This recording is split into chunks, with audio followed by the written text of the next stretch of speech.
এবার আমি দিয়ে দিব এখানে গ্রেট করা গাজর,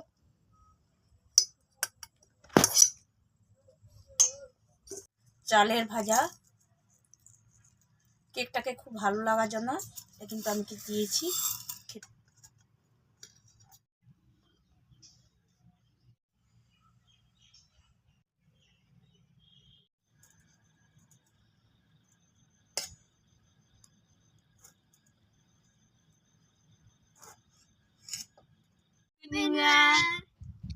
happy new year. Nasima kitchen with village ফিরে চলে এলাম আরও একটা নতুন ধরনের রেসিপি নিয়ে। নতুন বছর মানে নতুন কিছু হতে হবে, তাই আমি আজকে নতুন ধরনের একটা কেক রেসিপি আপনাদের সঙ্গে শেয়ার করব। প্লিজ প্লিজ বন্ধুরা আপনারা পুরো ভিডিওটা দেখতে থাকুন, আশা করছি আপনাদের ভালো লাগবে। চলুন দেরি না করে রেসিপিটা চালু করা যাক।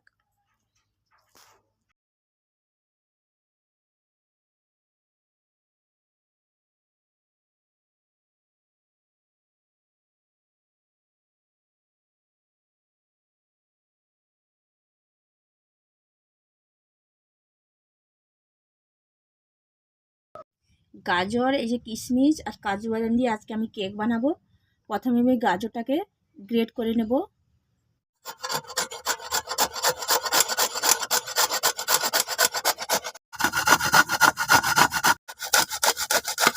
এই গাজরে কেক বানানোর জন্য কিন্তু মাপঝোঁকটা একটু ভালোভাবে দরকার। এখানে আমি ছোট বাটিতে 1 বাটি মতো আটা নিয়েছি, আপনারা চাইলে এর পরিবর্তে ময়দাও দিতে পারেন। এবার আমি আটাটাকে চালিয়ে নেব চালনিতে। কেকের ক্ষেত্রে সব চালিয়ে নিলে কেকটা খুব ভালো হয়।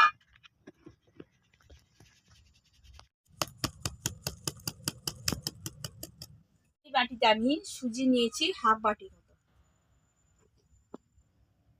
এবার সুজিটাকেও আমি চালিয়ে নেব।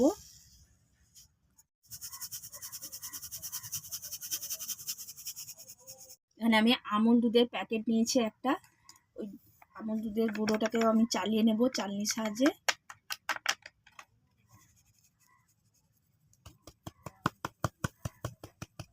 আর এখানে আমি নিয়েছি বেকিং সোডা হাফ চামচের মতো, আপনারা চাইলে বেকিং পাউডারও নিতে পারেন, সেটাকেও আমি চালিয়ে নেব। এবার এই সব মিশ্রণগুলোকে আমি একটা পাত্রে ঢেলে নেব।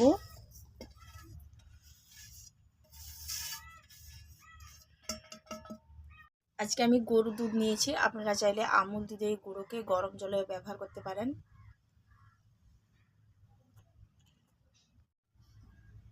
এখানে আমি সেই ছোট চামচে 3 চামচ মতো নিয়ে নেব সাদা তেল। এখানে আমি সানফ্লাওয়ার তেল ব্যবহার করছি, আপনারা চাইলে যে কোনো সাদা তেল ব্যবহার করতে পারেন। এখানে দিয়ে দিব 1 চিমটি মতো লবণ। এবার আমি দিয়ে দিব এখানে গ্রেট করা গাজর।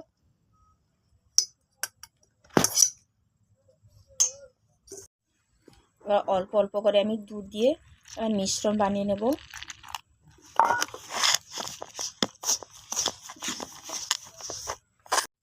এবার যে বাটিতে আমি মাপ করে নিয়েছিলাম সেই বাটিতে আমি মাপে নিয়েছি এখানে মুড়ি মতো চিনি। আপনারা চাইলে মিষ্টিটা কম বেশি করে নিতে পারেন, কারণ গাজর যে কেকটা বানাবো ওইটাতে মিষ্টি দিলে একটু ভালো লাগে। এবার সব মিশ্রণকে আমি ভালো করে মাখিয়ে নেব।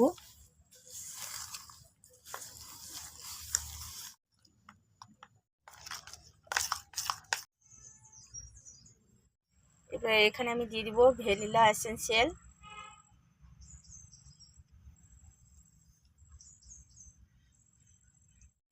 এই ভ্যানিলা এসেন্সিয়াল কিন্তু আমি অনলাইন থেকে অর্ডার করে নিয়েছিলাম, আপনারা চাইলে এই যে বড় বড় মুদির দোকানে এটা পেয়ে যাবেন। আমাদের এদিকে এটা পাওয়া যায় না, আপনারা এটা যদি হাতের কাছে না থাকে আপনারা নাও দিতে পারেন। এটা দিলে কেকের একটা সুন্দর ফ্লেভার আসে।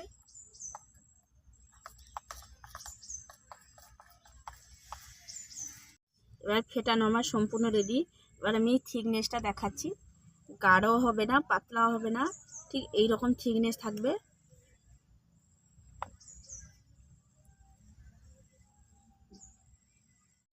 অনেকক্ষণ ধরে কিন্তু এটা আমি ফিটিয়েছি, যেহেতু আমি গাজর ব্যবহার করেছি। এখানে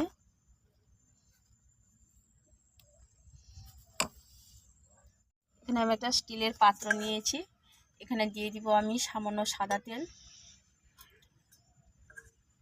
চারিদিকে একটু ছড়িয়ে দেব।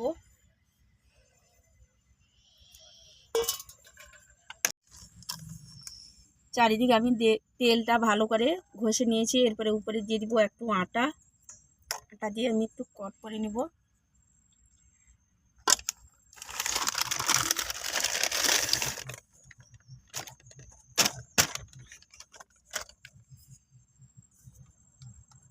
এবার কাট করার পরে আমি এরকম একটু ঘুরে দিলে অবশিষ্ট আটাটা ফেলে দিব।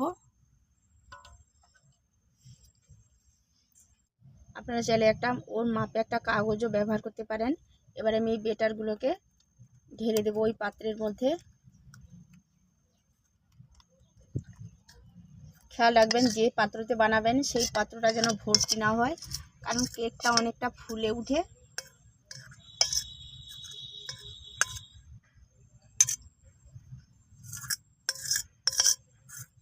এবার ওই বেলার চারদিকে আমি একটু ঝাঁকিয়ে নেব। এবার আমি এখানে লবণ দিয়ে দিব।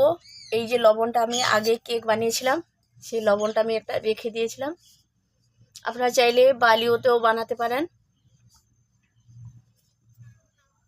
এই লবণের উপরে আমি একটা বাটি বসিয়ে দিব, সিলভারের বাটি। আপনারা স্টাইলে যে কোনো একটা স্ট্যান্ডও ব্যবহার করতে পারেন।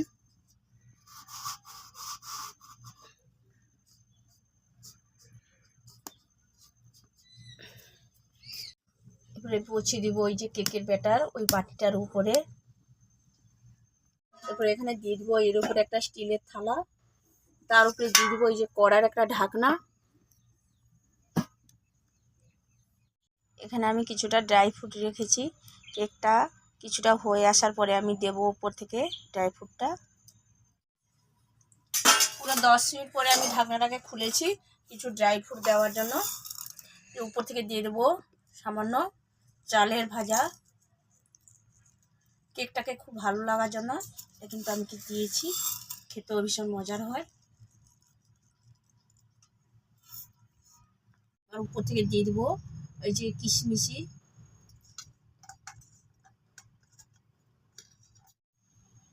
আর দিয়ে দিব কিছুটা কিশমিশ।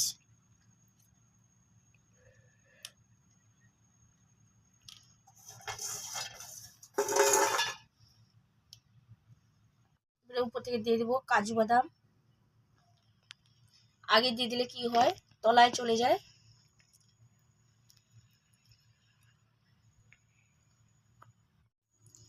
এবার ড্রাই ফ্রুটগুলো আমি সাজিয়ে দিয়েছি। আপনারা আপনাদের মনের রকম ড্রাই ফ্রুট দিতে পারেন। এবার আবার আমরা ঢাকনা চাপিয়ে দেবো।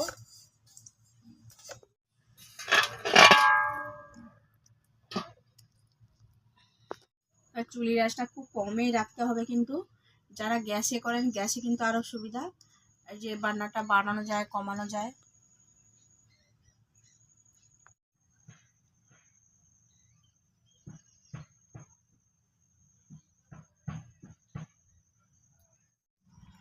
এবার পুরো টাইম গেল আমার 50 মিনিট পরে ফিরে এলাম। কেকটা ফুলে যাওয়ার জন্য আমি এরকমটা স্টিল থালা সরিয়ে ঢাকনা দিয়ে দিয়েছিলাম। কেকটা হয়েছে কিনা এবার আপনাদের দেখাই। এখানে আমি হাতে একটা খাঁচি নিয়েছি, গায়ে কোনো লেগে নেই। এর মানে আমার কেকটা পুরো রেডি।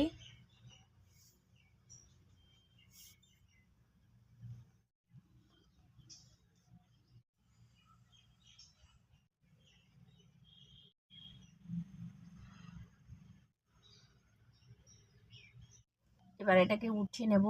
প্রচুর গরমও আছে। এই ধারগুলো একটু ছুরির সাহায্যে ছাড়িয়ে নেব। তো আস্তে আস্তে করে এরকম প্রেস করে দিলে কেকটা সুন্দর উঠে যায়।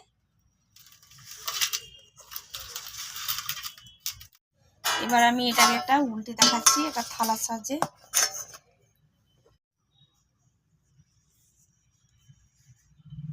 দেখাচ্ছি দেখুন, এই নিচে আটা কাটিং করেছিলাম, এই যে কেকটা পুড়ে নিয়েও খুব সুন্দর হয়েছে।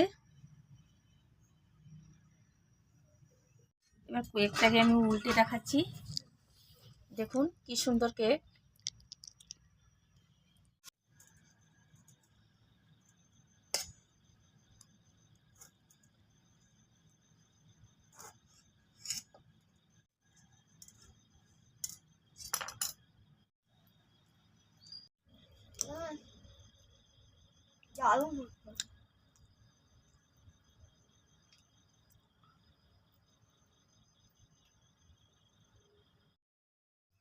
আজকে এই কেক রেসিপি ভিডিওটা কেমন লাগলো বন্ধুরা, আপনারা অবশ্যই কমেন্টে জানাবেন।